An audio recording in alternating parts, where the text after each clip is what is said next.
Olá, eu sou o professor Pablo Agustin Vargas e sou o presidente da Sociedade Brasileira de Estomatologia e Patologia Oral e Maxilofacial. Estamos começando a celebrar os 50 anos da SOBEP e nesse primeiro evento pré-congresso do 50º Congresso Brasileiro de Estomatologia e Patologia Oral e Maxilofacial, o professor Alan Roger e sua equipe convidou renomados especialistas em estomatologia e patologia oral que estarão abordando tópicos extremamente interessantes que permitirão a todos uma grande atualização do conhecimento. Convido a todos que assistam essas palestras, interajam com os palestrantes e nos vemos o ano que vem na cidade de São Paulo para celebrarmos presencialmente os 50 anos da SOBEP. Viva a SOBEP! Olá, meu nome é Alan, eu sou o presidente do 50º Congresso Brasileiro de Estomatologia e Patologia Oral e tenho essa grande honra, junto de vários membros da comissão organizadora do 50º Congresso da SOBEP, iniciar hoje oficialmente a celebração do Jubileu de Ouro da Sociedade Brasileira de Estomatologia e Patologia Oral. A nossa primeira iniciativa, nesse sentido, da celebração dos 50 anos da nossa sociedade, é um pré-evento, um pré-congresso, integralmente digital, que hoje, então, reunirá um grupo de palestrantes brasileiros e também palestrantes de outras partes do mundo, que dividirão conceitos clínicos, conceitos básicos relacionados à prática clínica tanto da estomatologia quanto da patologia oral. Então, em nome da Sociedade Brasileira de Estomatologia e, sobretudo, em nome da comissão organizadora do 50º Congresso Brasileiro de Estomatologia e Patologia Oral, eu desejo um ótimo evento digital para todos e agradeço antecipadamente pelo envolvimento daqueles que estão nos dando suporte nessa empreitada inicial rumo aos 50 anos da SOBEP. Muito obrigado. Bom dia, pessoal. Prazer imenso estar com vocês. Sejam bem-vindos ao nosso primeiro pré-evento da SOBEP, organizado pelo nosso colega professor Alan. E nós vamos iniciar as atividades com a primeira palestra, que será proferida pelo professor Omar Kujan.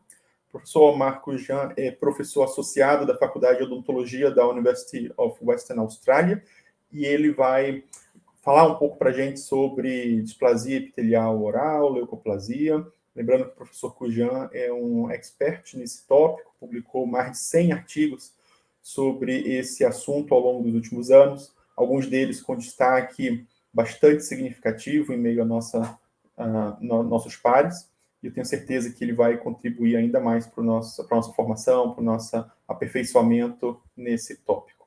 Vou deixar o professor Omar à vontade para ministrar a aula dele, e em seguida nós retornamos para um bate-papo, para a discussão sobre os principais tópicos. Muito obrigado mais uma vez, e até mais. Well, it's my great pleasure here.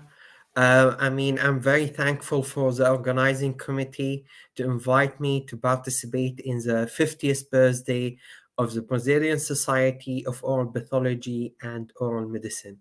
Today, my talk is about oral epithelial dysplasia. As you know, histopathological grading of epithelial dysplasia is still the gold standard. Now, some people, they may argue it is the counter standard, but at the moment, it is the gold standard in assessing the risk of risk stratification of malignant transformation of in oral potentially malignant disorders. In this presentation, I aim to outline the recent changes to the 2022 WHO grading and the criteria for the diagnosis of oral epithelial dysplasia, with emphasis on the architectural changes in the epithelium. And also, I'm going to talk a little bit about the predictive value of the grading system. And also, I'm going to talk about lichenoid and verrucous lesion and keratosis of unknown significance. I also will try to discuss very briefly about HPV-associated dysplasia. And then I'm going to end my presentation by providing some clinical tips on identifying dysplastic changes in oral specimens. So just want to start, I declare that I have no potential conflict of interest. All clinical images and photomicrographs are obtained after receiving informed consent from the patients.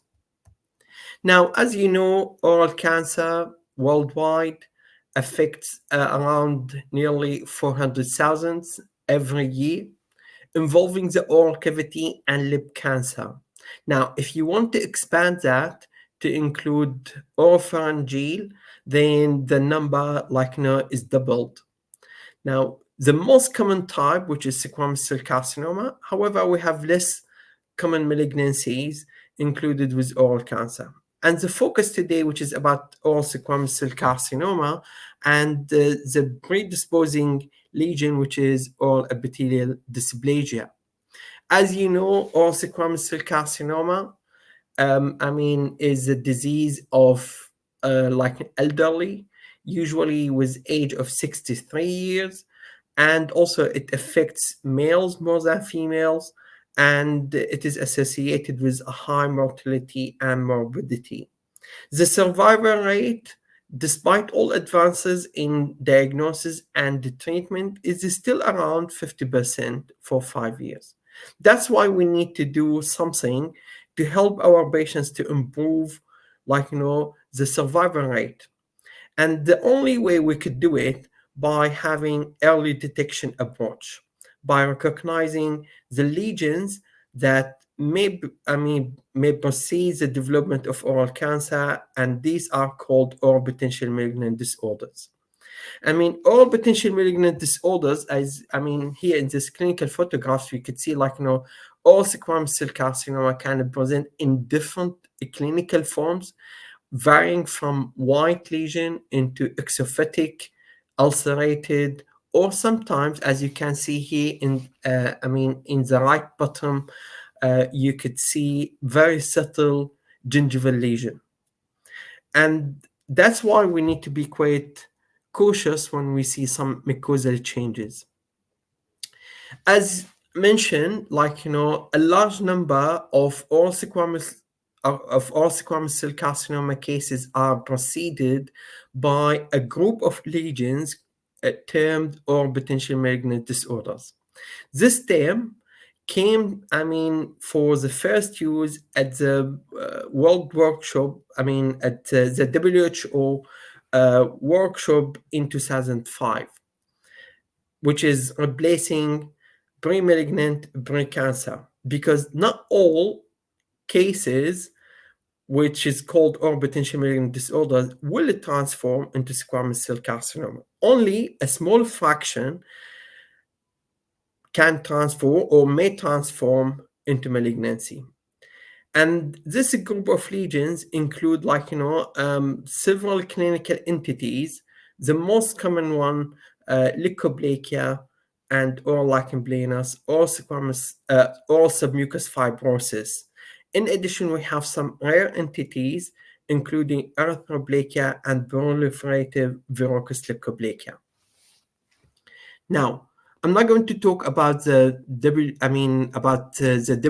WHO classification of oral potential malignant disorders, but what is the common feature of these lesions that they may show or may demonstrate epithelial change when a biopsy is taken from these lesions? And that's why we have, by definition, oral potential malignant disorders, which is a group of lesions, that being characterized by an increased risk of developing cancer of the lower lip and the oral cavity. Okay, and this is still the same terminology which is being endorsed by the 2017 and the 2022 WHO classification of the head and neck tumors. Now, just only to, why we would be interested, in recognizing these lesions or these changes. As I mentioned before, oral squamous cell carcinoma is still diagnosed at later stages. And we need to understand the natural history of the disease. And that's something is still yet to be explored and confirmed.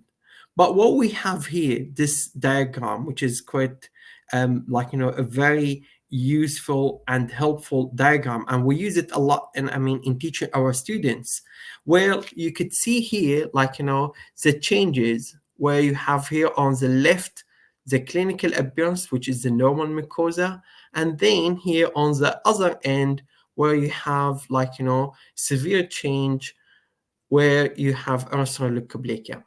And you need to remember, what you see clinically is a reflection of the microscopic changes. And the microscopic changes are a reflection of the molecular changes, which is the genetic makeup of the lesion. And then clinically, you could see some changes could be considered as homogeneous and non-homogeneous based on their clinical topography. And that is translated by some microscopic changes, where we have at the start, when you have smooth and thin leukoplakia, where you have hyperkeratosis and acanthosis, but without having or evidence of epithelial dysplasia. You could have more second lesion, where it becomes thick and could be fissured, but still homogeneous because of the color, where you have consistency in the color. And that's what we call it, it could be fissured leukoplakia, and that could be hyperkeratosis, and also it can show acanthosis. And then here you could see some dysplasia, and then dysplasia could be at several degrees, and that's something we're going to discuss it later. But what you could see here is quite remarkably, the amount of lymphocytes could increase from the smooth one. Now, in the smooth one, it's more likely you don't see dysplasia, but that's still quite a possibility that we can't rule out. That's why we need to take a biopsy from all leukoplakia lesion or white lesion.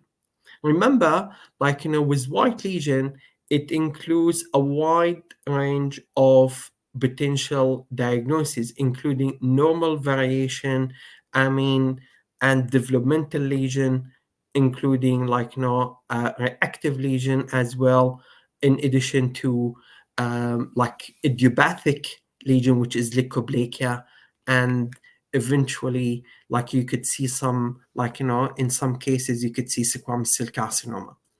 Now, with verrucous appearance, that's what we call it, the start. So the changes here, if you see verrucous or nodular surface, so that's why you call it non-homogeneous, but that is associated with microscopic changes in terms of hyperkeratosis and also verrucous epithelial hyperplasia. You could see there are changes to the rete ridges, and where you have bulbous rete ridges, and also you could see as well an increase in the intensity of the lymphocytes. Okay, now with erythroleucoplakia, which is speckled leukoplakia, which is also non-homogeneous lesion, where we have variable hyperkeratosis, and also you have bulbous rete ridges, and also you could see in some areas some atrophic area. That's why it becomes it is associated with a red color. And then also you could anticipate you may see dysplastic changes. Again, the grade of the dysplasia is variable based on the disease severity. In addition, you're going to see some lymphocytic infiltrate as a response, which is a chronic inflammatory infiltrate in response to these changes. Now, erythroleucoplakia, which is purely red velvety lesion, and where it is associated with remarkable epithelial atrophy, and you more likely going to see dysplasia, okay, and even or like like evident invasive carcinoma. Also, you may see like remarkable chronic inflammatory infiltrate. Now, these are some clinical, what we could see here, some clinical variants of leukoplakia, where we have speckled leukoplakia, where we have non-homogeneous leukoplakia. And the biopsy has shown we have quite remarkable epithelial dysplasia affecting the whole thickness of the epithelium.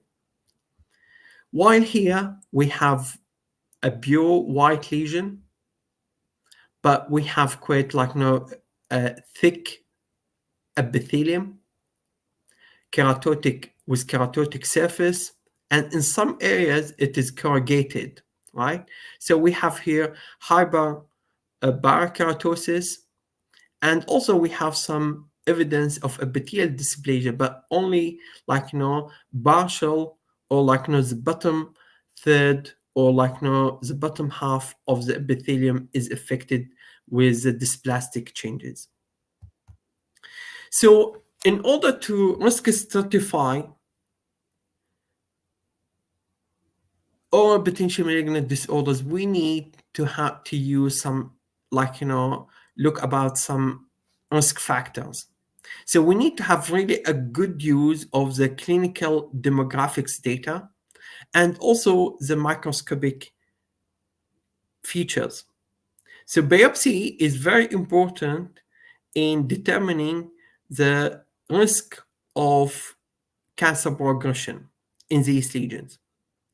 Now, in this paper that we published a few years ago now, we proposed like an algorithm to use in the determining or helping or to help in stratifying the risk of malignant transformation, where you could use the clinical demographics data in addition to the epithelial dysplasia. But we stress that recognizing and identifying epithelial dysplasia is so important and critical in stratifying the risk or determining the risk for malignant transformation. We need to remember, according to the epidemiological studies, there were several meta-analyses, and they were interested in assessing or evaluating or measuring the transformation rates of all epithelial dysplasia. And they found the risk is increased by the severity of the disease. For an example, the malignant transformation rate in mild epithelial dysplasia, which is around 5%, it goes up to nearly 27% when it is severe. And the odds ratio of malignant transformation of moderate severe dysplasia, which is 2.4 times compared to mild.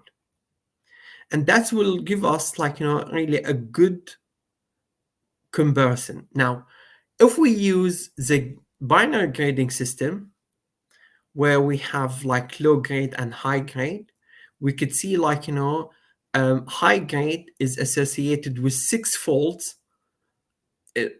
risk compared to low grade dysplasia. Okay, and this is quite interesting. So not only recognizing the epithelial dysplasia, but also grading is quite important.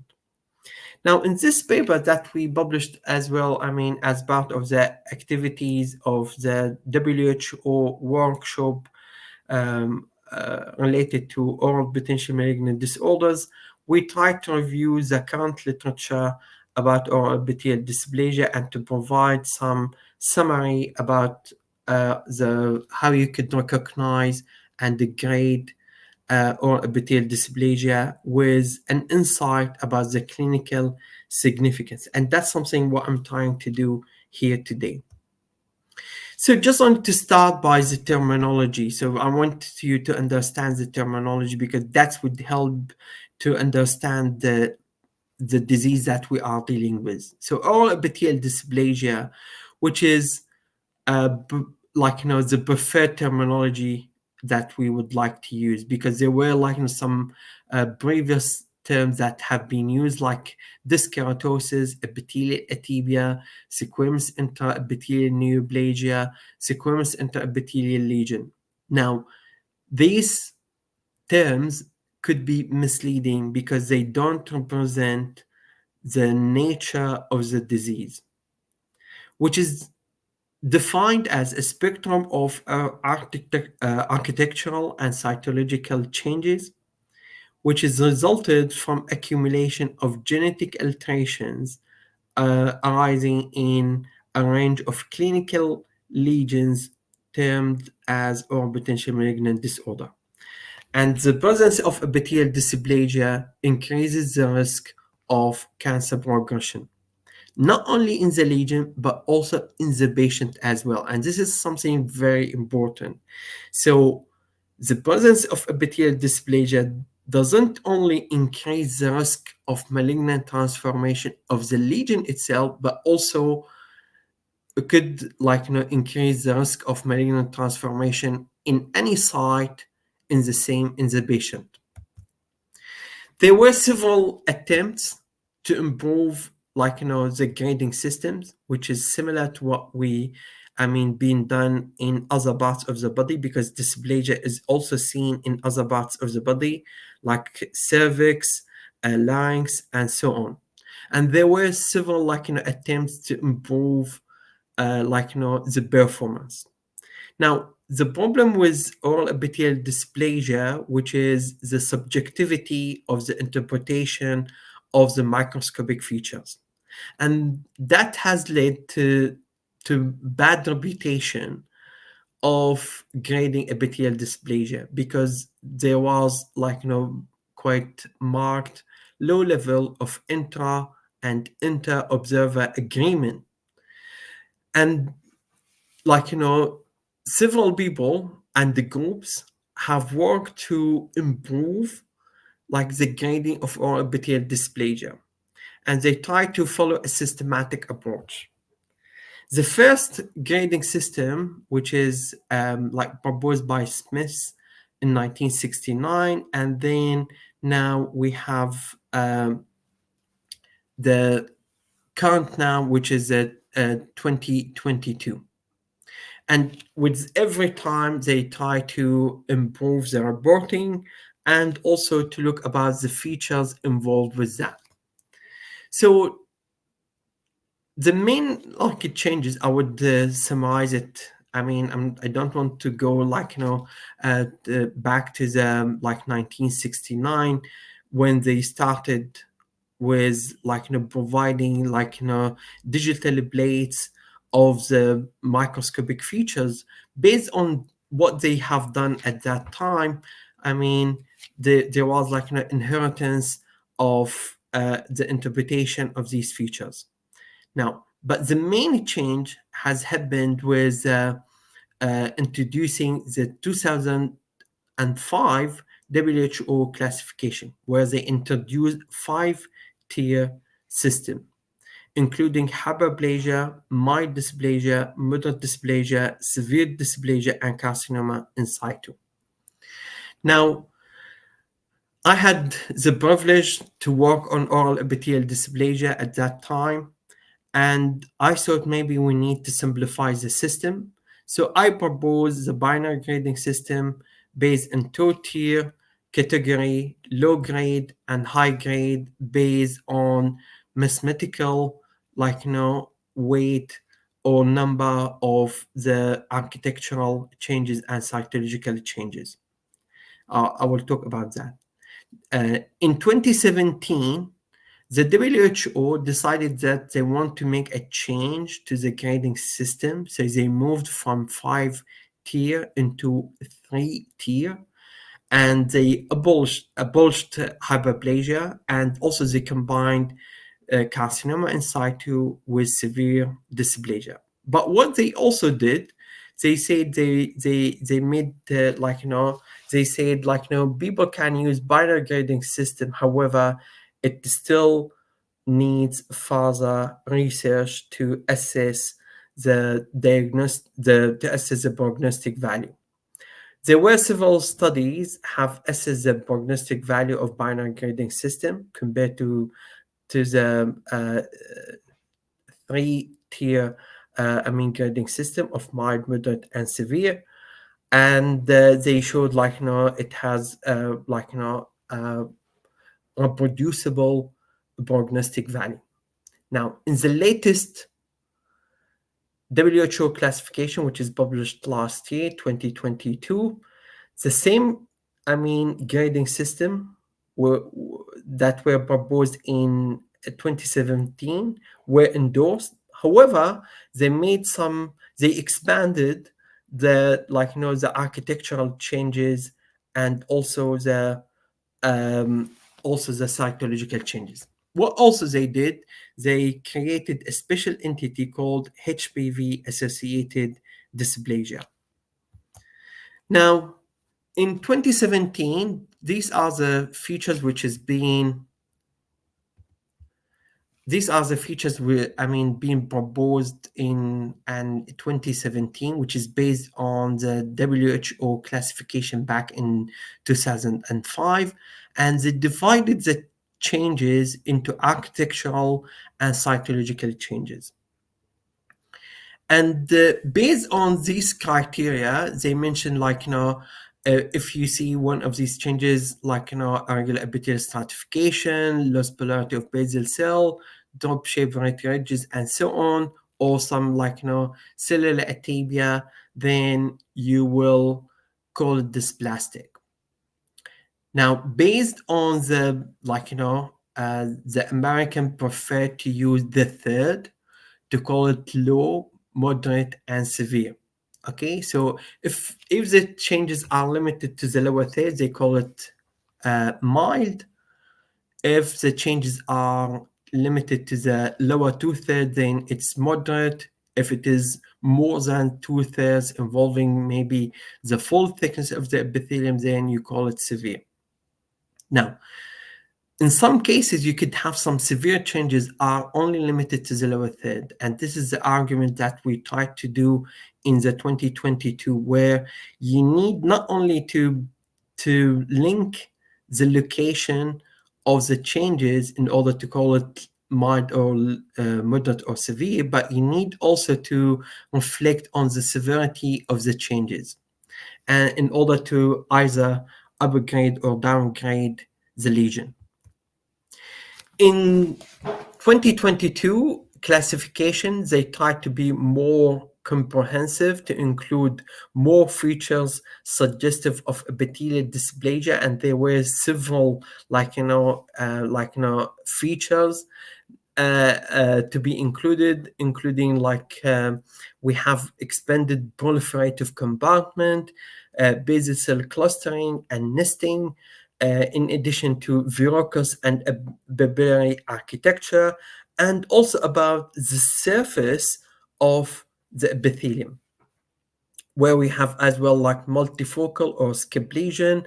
You have sharply defined margin of changes, and also extension of changes along minor gland ducts. Now, these features are very helpful in recognizing the changes, and then you will be able to include. So these are based on studies. They have looked into different types of dysplasia, and the changes in that being noted in the WHO classification 2022 try to be comprehensive, to include almost all types of features suggestive of epithelial dysplasia. And as you can see here, the features have been expanded in both categories, architecture and also cytology. Now, here what we could see in this biopsy, this is a biopsy from a patient, 50 years old female with leukoplakia on left buccal mucosa. As you can see here, the biopsy has proven to be hyperkeratosis. We could see here we have hyperkeratosis, and also we have epithelial hyperplasia. Okay. with no features of dysplasia. Now we need to understand that the osteokeratin here is markedly thickened, and we have epithelium with broad rete ridges. There are some mitotic figures, but these are still limited to the basal area, where it is anticipated to see some mitotic figures at that area, because the main function of the basal cell layer, which is to produce cells, it is called progenitor cell layer. Now, this is just only to, with this slide where we could see the use of the third, which is arbitrary, and that's why it's subjective. There's because how are you going to say this is the lower third, this is the lower two-third? It's you can't. If you want to draw a line, it may help you, but again, it's very subjective way of dealing with the features. What we could see here, this is we have a mild epithelial dysplasia because the changes are only limited to the lower third. And what you could see here, we have some bulbous rete ridges, like here, they're trying to push, and these are what we call the nesting, the basal cell clustering or nests. Okay. And what we could see here as well, we have some the changes here, the basal cell layer, and we have as well, we have basal cell crowding. So there are so many architectural changes. Cytologically, it's not that severe, or but still we could see some high here, some mitotic figures. And also here, some mitotic figures, which is up than you would anticipate to have in normal situation. What we have in this slide as well, we have different presentation of dysplastic changes, and you could see here in some cases you have marked chronic inflammatory infiltrate. In this case, it tries to mimic or lichen planus, and that's why we need to be quite careful with not, because in some cases you could see a band of lymphocytic infiltrate. However, there are no features suggestive of all lichen planus. Now we have here marked super or osteokeratization, hyperkeratosis, and you could see the changes in the epithelium. This is mild epithelial dysplasia or low-grade epithelial dysplasia. In this one, the changes are quite significant, and you could see here, this is a clonal change. All right, and the changes are quite quite up high. This is at least moderate dysplasia, and also could be high-grade epithelial dysplasia based on the binary grading system, because it involves both architectural and cytological features. Here we could see more loss of cohesion between the cells and some individual cell keratinization, and also other features suggestive of dysplasia. In this one here, this is quite tricky because this could be a microinvasive squamous cell carcinoma or early invasive squamous cell carcinoma, and we don't know whether these little islands have detached from the epithelium. And that's why we need to do it multiple sections to see if there's any clear invasion. So I mentioned about the binary grading system, so I'm sharing with you here the paper that we published back in 2006. And what we did, we tried to use the number of, we looked about the prognostic value of the architectural changes and cytological changes, and we linked them with the clinical outcome, and based on that we proposed low grade and high grade based on the number of changes observed with these lesions. So low grade means the lesion is less likely to transform into malignant transformation or to develop into carcinoma, where you have less than 4 and less than 5 of architectural and cytological changes. However, with the new addition of architectural and cytological changes, we need to update the grading system, and we need to look about how we could improve it. If you want to use the old changes, yes, this is the grading system is still valid. But if you want to look about the new features that's been added, then this is a study that we are trying just on to see how we can update the binary grading system after the addition of the new features. To call it high grade, you need to have more than four architectural changes, in addition to more than 5 and more of cytological changes. If you don't achieve this threshold, then you have to call it low grade lesion. Now here, what we have in this slide, we have skip lesion, okay? Whereas the lesion is, you have also counterized, surface, and then you have biocounterization, and then it goes into orthocounterization. This skip lesion is suggestive of irregular epithelial stratification and also architectural changes.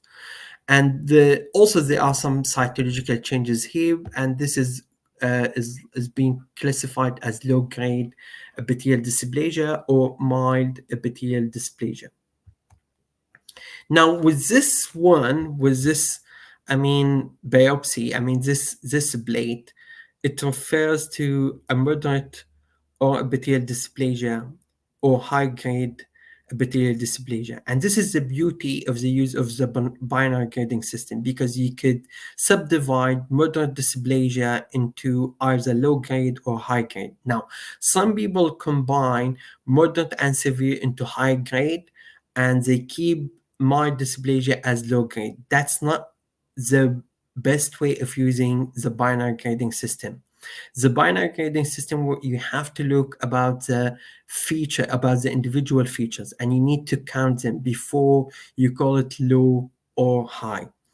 And it helps you just only to settle the moderate dysplastic lesions, whether you're going to call them low or high grade.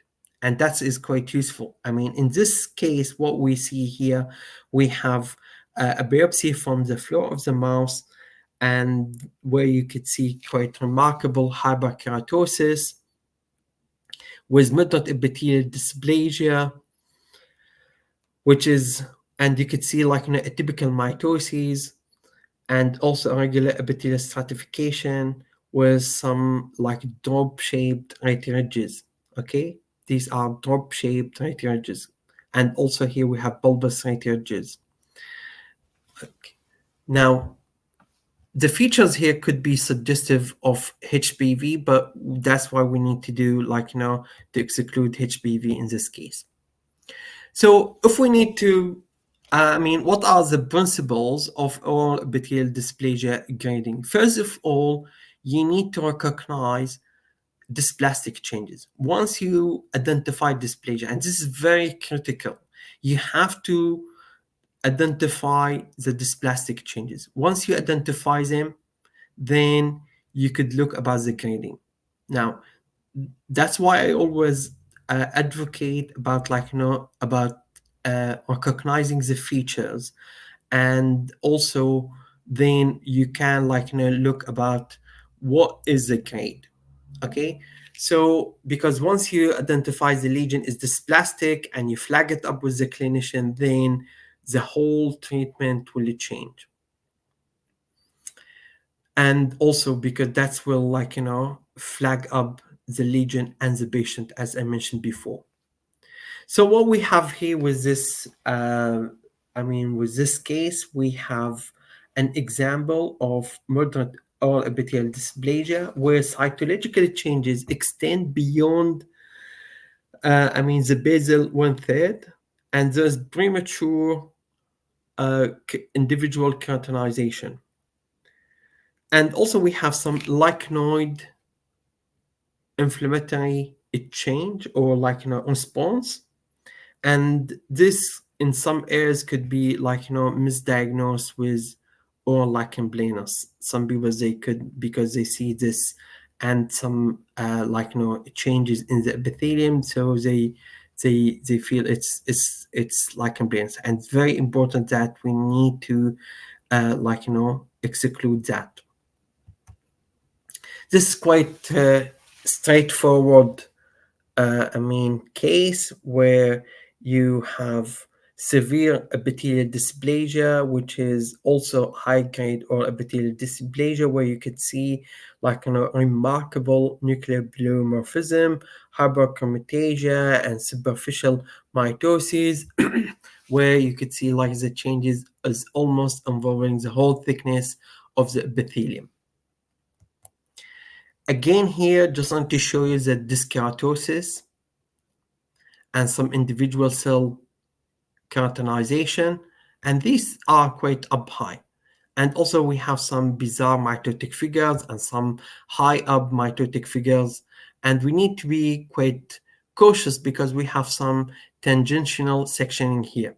So whether this is high up or this is close to the basement membrane, that's why we need to take multiple levels and to check about the features. Okay, this is another case where you could see where you have atrophy in this lesion, but the changes are almost in involving the whole thickness of the epithelium, so you can call it severe. And also it is called high grade or epithelial dysplasia, where we have increase in the number of mitotic figures, hyperchromatopsia, and also we have lost polarity of basal cell, and also evident irregular epithelial stratification. Another example of the loss of cellular cohesion. This is quite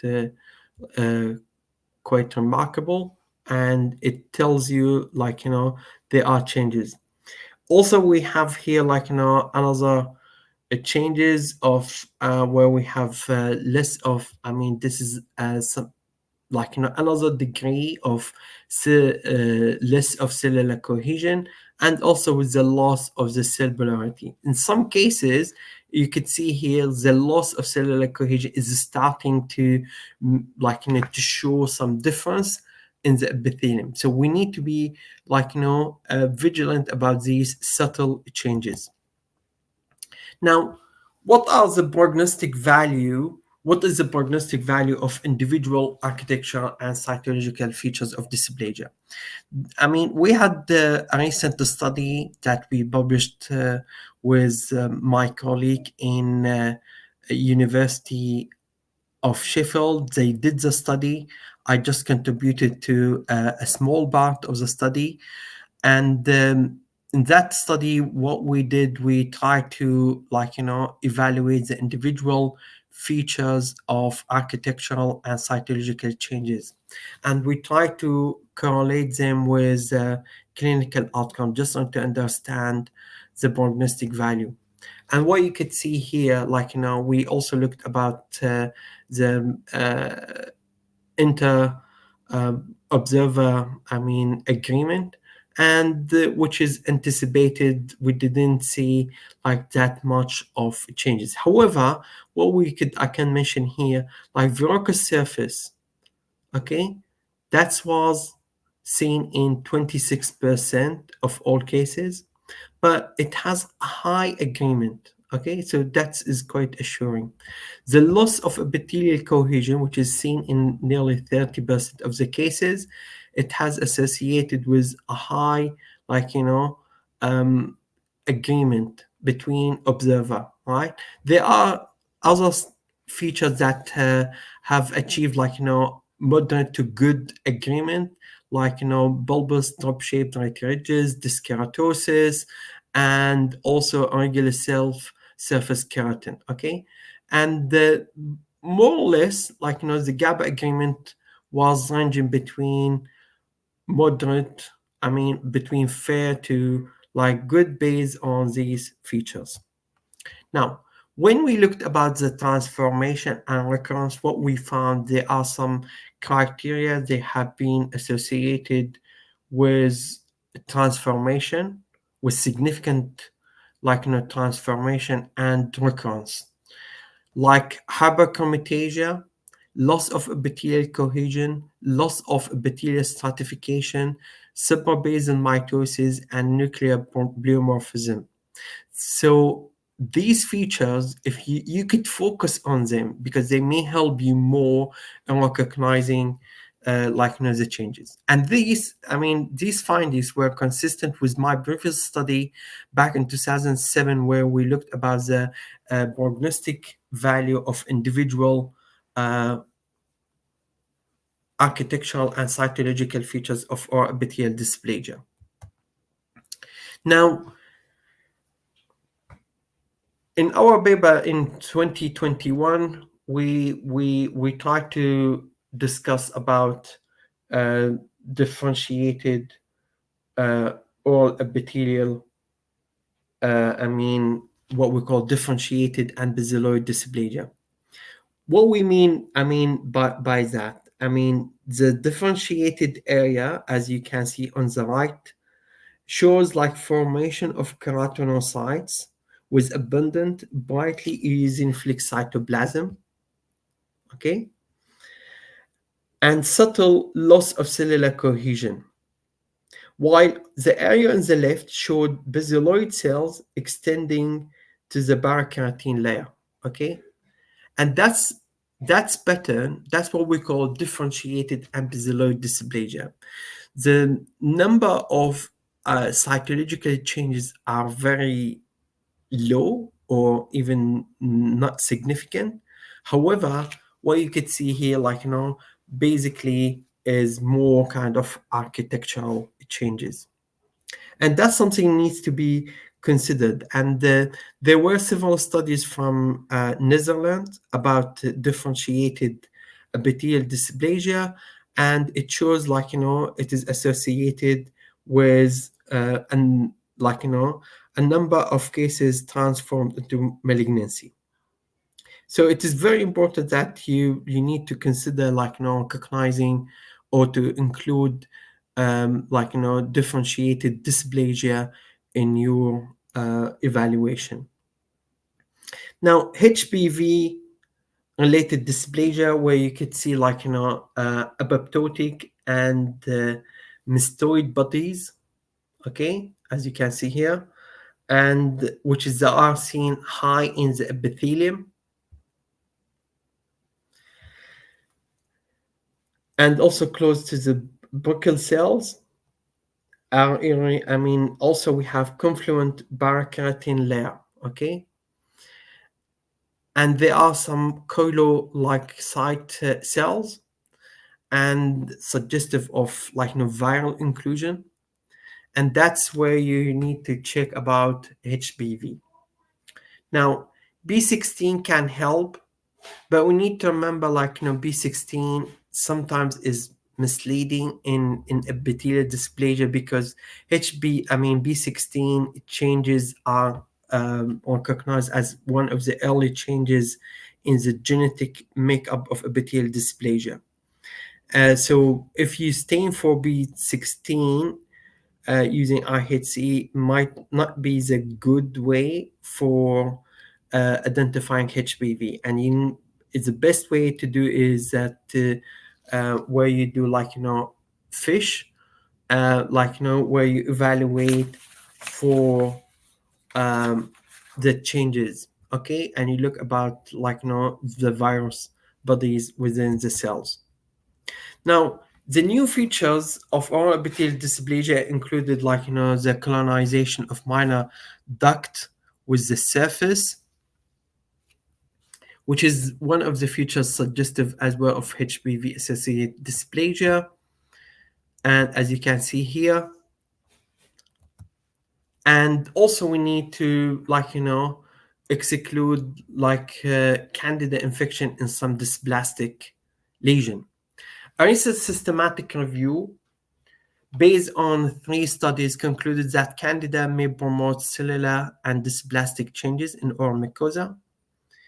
We know, Candida albicans can release some toxins, and these toxins can lead to some cell damage, and that cause some cellular atypia and can change the genetic makeup of the cells, leading to biological change within the epithelium. So Candida infection could be more frequent in high grade of epithelial dysplasia. And some people, they could say, okay, this can cause an increase in the malignant transformation rate. However, at the moment, there is insufficient evidence to consider that chronic hyperplastic candidosis, which clinically can present as leukoplakia, is or potential malignant disorder lesion. And the reason why, because the epidemiological studies is not supportive at the moment. The evidence is not substantial. And that's why we need to have more studies about the Candida and dysplasia. We need to remember in some cases you could have superimposed Candida on leukoplakia lesion.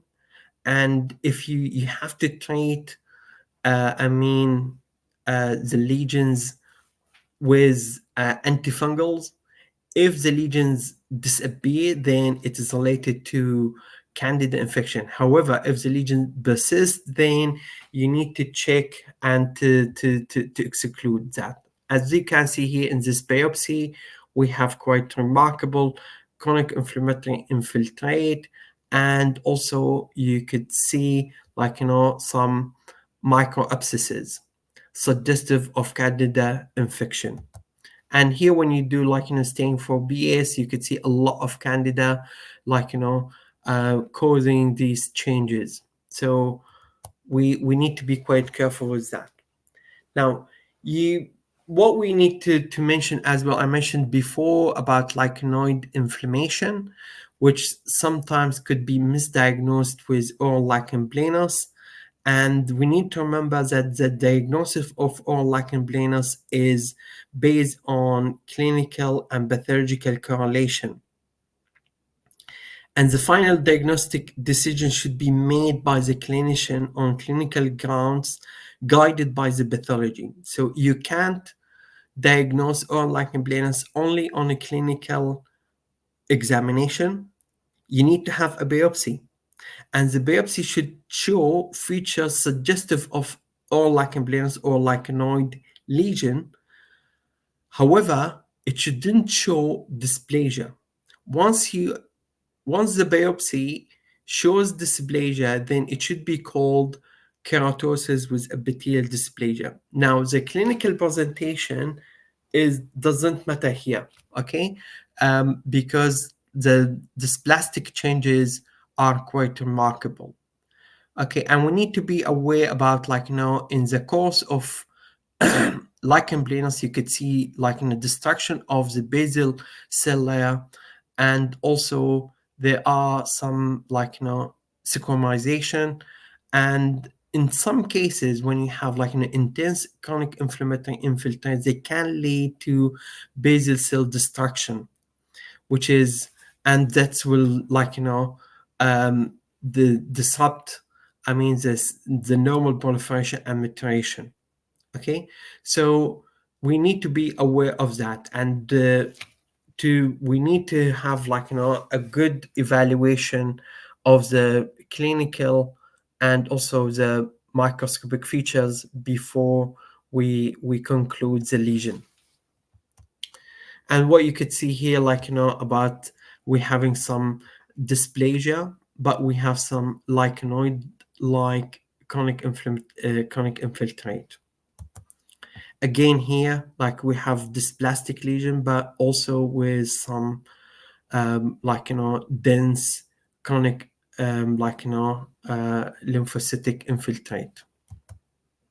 Again, another case where you have dysplastic changes, and also you have chronic lymphocytic infiltrate, and that's something needs to be considered. Now, we have dysplasia in verrucous and papillary lesion. Verrucous and papillary lesions are known to carry a higher risk for malignant transformation, and sometimes they can show low grades of architectural changes. So verrucous lesion can show or demonstrate premature even keratinization or barokeratization or orthokeratinization, but the surface is usually corrugated or verrucous. And the basal cell layer could range from apparently normal and to expansion to a few layers with mild cytological atypia. And in that case, you could see some lichenoid or immune response.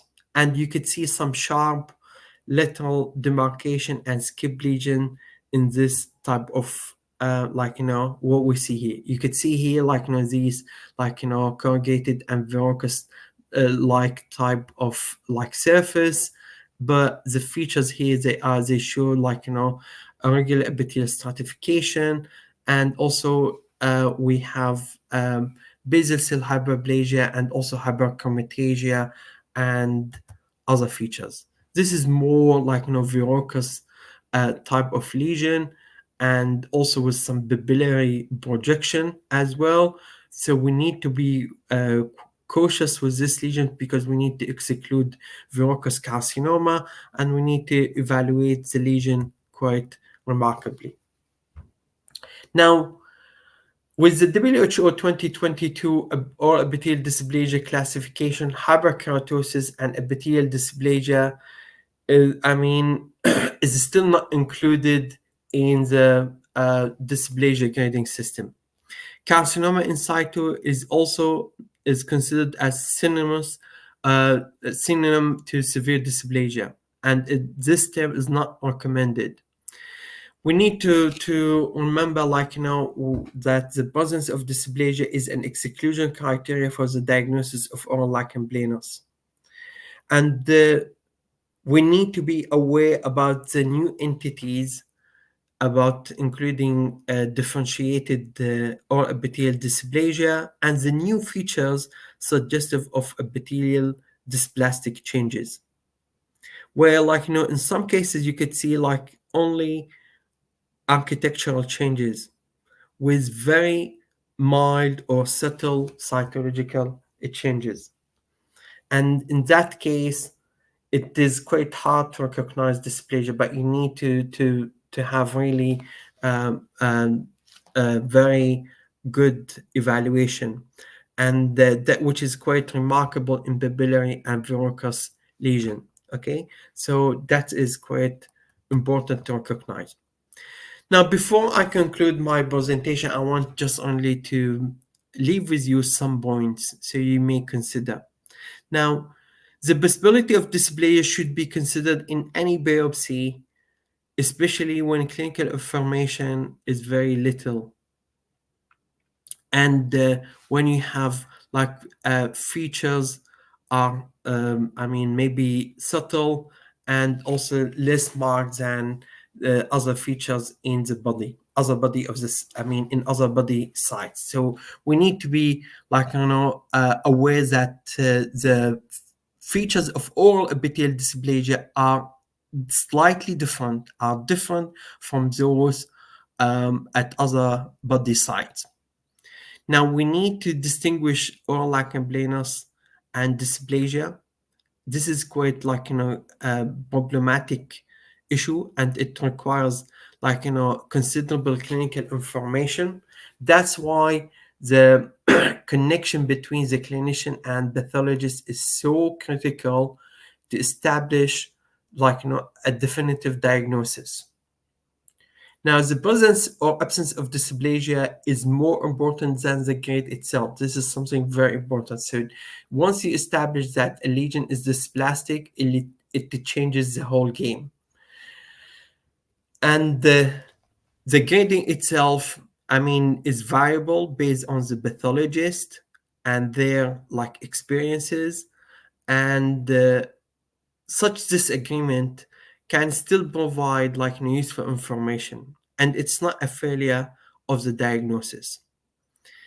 Because now in almost in several countries, all biopsies are reported by general pathologists, where they apply their learning from other body sites in order to make the diagnosis of oral epithelial dysplasia. And this can cause a major issue, because they may misdiagnose, or they can classify some moderate dysplasia as non-dysplastic. That's why we need to improve the knowledge of general pathologists about the specific features of oral epithelial dysplasia. Now, dysplasia at one side in the oral cavity, it indicates the increase of carcinoma elsewhere in the oral cavity, specifically in heavy smoker, specifically in heavy smoker patient, and also with heavy alcohol use. Candida infection is still a confounding factor, and best is eliminated for accurate dysplasia grading. Once you apply antifungal, then you could do another biopsy and to check about the dysplastic changes, if they are still exist or the grade has changed. Now, we need to have a better evaluation of the architectural and the cytological features of the current 2022 classification of oral epithelial dysplasia, because there were several new features being added and we don't know about their prognostic value. And that's something needs to be studied in the future. Now, what we suggest, for a biopsy that presents oral epithelial dysplasia, to be examined independently by two pathologists and to establish a consensus diagnosis. In this practice, you're going to have a good platform to establish accurate diagnosis of dysplastic lesion. But we need to mention, I need to emphasize here about the importance of having a good biopsy, because sampling error can lead to a misdiagnosis. And this is something we experience. Pathologists can only evaluate what they receive, but the clinician should be aware where to take their biopsy and what is the depth, what is the size, and also the orientation and fixation of the specimen will have an impact on the features. Now, it is important that pathologists, when they have dysplasia lesion, to evaluate multiple levels, and also whether any lesion would be accounted for any alternative diagnosis. So you need to look about the big picture, and they need to evaluate the lesion, and to correlate any information with the clinician. Now, the use of ancillary staining like BAS, which is quite useful, because to exclude candida infection of any lesion that may include or has suspicious for dysplasia. Now, I would like to say although there's marked or known intra and inter-observer agreement variability in all epithelial dysplasia grading, we could still use grading of epithelial dysplasia in good faith in stratifying the risk of malignant transformation. It is still useful, it's still helpful, and it can help a lot with the current management of patients with oral potential malignant disorders. Now, whether you want to use binary grading system or the 3-tier system, it doesn't matter. But what we know from the literature, there's substantial or increasing evidence to suggest that binary grading system has promising results in improving reproducibility and also the stratification of cancerous development. And we would like to have more longitudinal studies to validate the prognostic value of the binary grading system. Thank you. I mean, just like my home message to you, all epithelial dysplasia is still the gold standard. And grading all epithelial dysplasia is different from other parts of the body. Recognizing all epithelial dysplasia is far more important than the grading itself. The grading process is subjective, however, it is very powerful and it can be improved by having more consensus grading. We need to exclude for the candidate presence, and we have to treat any candidate lesion before we look into look about the contribution of candida to the lesion itself. I would suggest always to have consensus grading to enhance the accuracy of dysplasia reporting. At the end, I would like to thank you for your patience. I hope that my presentation has provided you with some useful information that you can use in your clinical practice. Thank you very much, and happy 50th birthday to the Brazilian Society of Oral Pathology and Medicine.